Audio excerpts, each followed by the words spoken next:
In 1971, on the southern edge of the Timor Sea, a quiet negotiation began between Australia and its northern neighbor, Indonesia. Few Australians even knew that the future of a small, almost forgotten island was on the table. That island was Ashmore and Cartier, a remote pair of islets, reefs, and sandbanks sitting between Australia's northwestern coast and Indonesia's eastern islands. The story of why one of these islands would quietly pass into Indonesian hands has its roots in colonial boundaries, oil exploration, and the uneasy diplomacy of the Cold War. For most of the 20th century, Australia inherited control of Ashmore and Cartier Islands from Britain. In 1931, Britain formally handed them over to Canberra. They were tiny, barren specks, no permanent population, no real settlements, but strategically, they were important. They sat in the middle of rich fishing grounds and, later, what geologists believe could be massive oil reserves under the seabed. Indonesia, meanwhile, had declared independence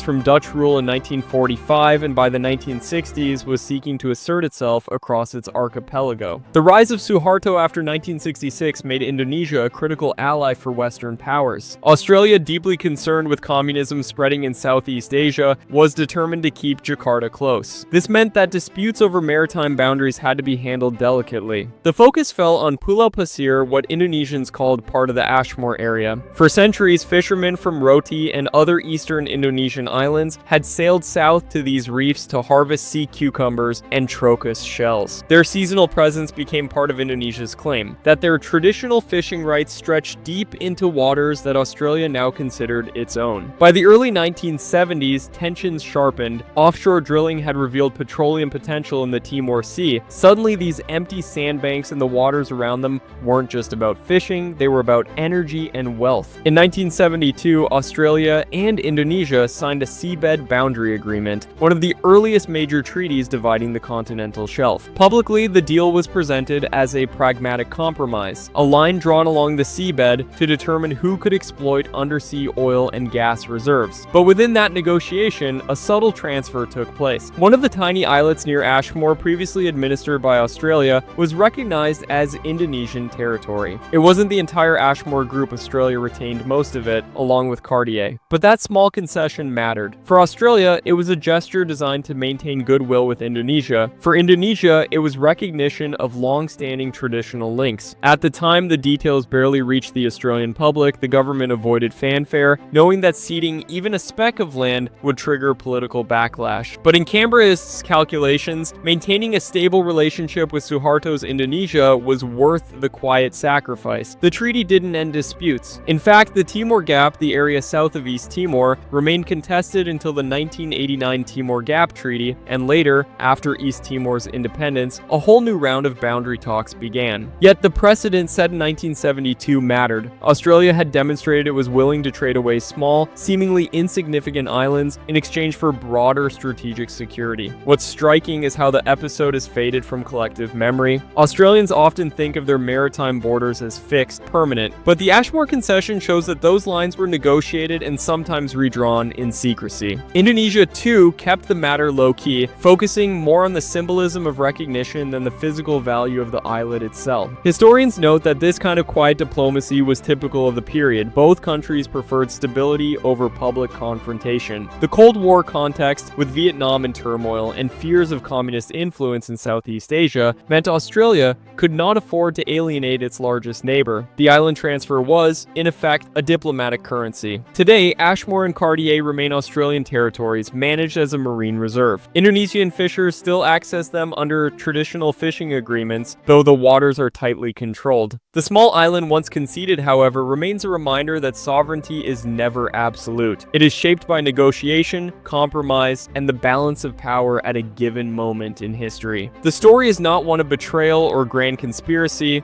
but of pragmatic statecraft. Australia judged that a few square kilometers of sand mattered less than securing a relationship with Indonesia, and so an island passed quietly, almost unnoticed, into different hands.